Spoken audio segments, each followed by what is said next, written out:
هذا سائل يقول: في بلدنا الجزائر حرسها الله وبلاد المسلمين يتبعون المذهب المالكي، ولكن في زكاة الفطر يأخذون بقول أبي حنيفة على أن زكاة الفطر تعطى نقودا، فهل تجزئ بالنقود؟ وما هي نصيحتكم للمسلمين عامة وللجزائريين خاصة؟ بارك الله فيكم.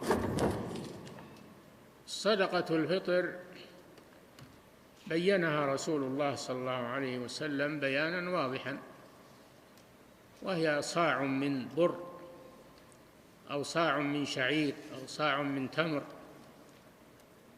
أو صاع من زبيب أو صاع من أقط، لأن هذه هي الأطعمة اللي كانت موجودة على عهد الرسول صلى الله عليه وسلم عند البادية والحاضرة.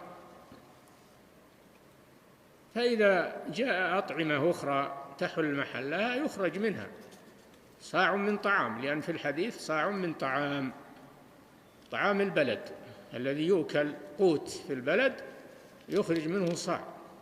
أما النقود فالنبي صلى الله عليه وسلم لم يأمر بها، مع أنها كانت موجودة في وقته، كانت النقود موجودة في عهد الرسول صلى الله عليه وسلم، لماذا عدل عنها وأمر بالصاع من الطعام؟ فنحن نتقيد بما جاء في الحديث، ولا علينا من أفتى فلان أو قال فلان، ما دام ذلك مخالفا لنص الرسول صلى الله عليه وسلم. نعم. أحسن الله إليكم فضيلة الشيخ. هذا سائل يقول: